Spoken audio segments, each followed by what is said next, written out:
হঠাৎ প্রিয়জনের থেকে সারপ্রাইজ পেতে কার না ভালো লাগে। হ্যালো এভরিওয়ান, আসসালামু আলাইকুম। কেমন আছেন? আশা করি অনেক অনেক ভালো আছেন। তো অনেক দিন পর একটা পুটিং বানাইলাম, যে দেখছি কেমন হয়। কারণ ফেসবুক চালাই অনেক কিছু বানানো ভুলে গেছি।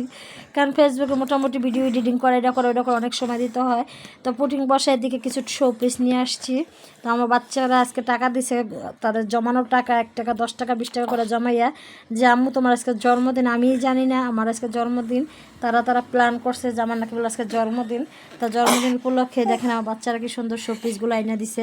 এত কিউট কিউট শোপিসগুলো আমার কাছে তো খুব ভালো লাগছে, অনেক উপকার হলো পাকঘরের জন্য। যেহেতু আমি ভিডিও বানাই, শোপিসের দরকার আছে একবার জরুরি। তো দেখেন শোপিসগুলো কত সুন্দর, একবারে একটা পিস 240 টাকা করে। তো যাই হোক, কার এলাকা কেমন এরকম এগুলোর দাম একটু কমেন্টে জানাবেন। এগুলো আমার অনেক শখ ছিল যেগুলো কয়েকটা কিনবো। তো যাই হোক, বাচ্চারা মিলে নিয়ে আসলো, বাচ্চার বাপে মিলে জিলে আর আব্বুরা নিয়ে আসছে। আর দেখেন কি জিনিসগুলো অনেক কিউট দেখতে, আর দেখতে এত ভালো লাগছে। তারপর দেখি কেকও নিয়ে আসছে, আমি তো জানি না কিছু, প্রায় রাত 10টার দিকে আমার জন্য হঠাৎ করে এত, আমার প্রিয়জনরা এত সারপ্রাইজ দিবে আমি তো কল্পনাও করতে পারি না। তো মাশাআল্লাহ দেখি একটা কেকও নিয়ে আসছে। আজকে নাকি বলে আমার বার্থডে ছিল, আমি নিজেও জানি না, কিন্তু আমি সারাদিন কোনো অনুভবই করি না যে আজকে আমার বার্থডে। এটা আসলে মে মাসে 3 তারিখে আমার বার্থডে, কিন্তু আসলে সংসারে কাজ করতে করতে বার্থডে কি জন্মদিন কি সব কিছুই ভুলে যাই। কিন্তু আসলে ওরকম মনে রাখে, কিন্তু বাচ্চারা যে মনে রাখছে, বাচ্চার বাপের যে মনে রাখছে, এটাই অনেক ধন্যবাদ। Thank you so much. তো দেখেন আমার হাজব্যান্ড দেখি নান আর চাপ নিয়ে আসছে। আবার আমি বাসায় একটা পুটিন বানাইছিলাম এভাবে, যে খাওয়ার জন্য, যে বাচ্চাদের বিকালে নাস্তা হিসাবে রেডি করে দিব। কিন্তু দেখেন আল্লাহর কি নিয়ামত, আমিও পুটিন বানাইছি। আমার বাসায় আছে কত খাবার, মানে মজার মজার খাবারগুলো দেখেন আমার জন্য নিয়ে আসছে। আমি একটু ঢেলে ঢুলে একটু ভিডিও করতেছিলাম। কেকটা অনেক মজার ছিল, আর এত ভালো ছিল কেকটা, আর এই খাবারগুলো অনেক মজার মজার খাবার ছিল। তো যে বাটিগুলো নিয়ে আসছে, বাটিগুলো ঢেলে উদ্বোধন করলাম, যে দেখি ঢালার পর কেমন লাগে। আসলে অনেক কিউট লাগছিল বাটিগুলো ঢালার পর, অনেক সুন্দর বাটিগুলো করলাম। তো যাই হোক,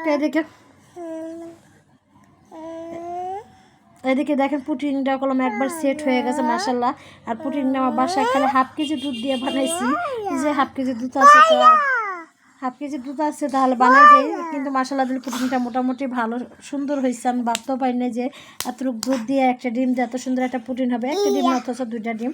তা যাই হোক, হঠাৎ করে সারপ্রাইজ পাইলাম এই প্রিয়জনদের কাছ থেকে, এত ভালো লাগছে আলহামদুলিল্লাহ। বিশেষ করে আমার হাজব্যান্ড যে এত সারপ্রাইজ দিবে।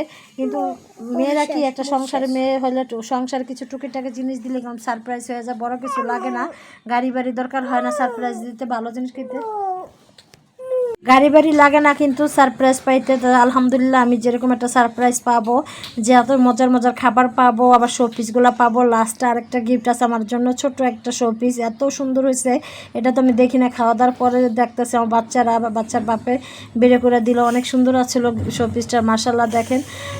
তো এর তো ফাইনালি খাওয়া দাওয়ার পরে এরকম একটা শো পিস পাবো কল্পনাও করতে পারিনি। এত কিউট আমার কাছে এত ভালো লাগছিলো শো পিসটা, মানে একবার বলার বাহিরে। তো যাই হোক, আমার ভিডিওগুলো যদি ভালো লাগে অবশ্যই লাইক কমেন্ট শেয়ার করে থাকবেন। আর যদি সবাই ভালো থাকবেন, সুস্থ থাকবেন। আমার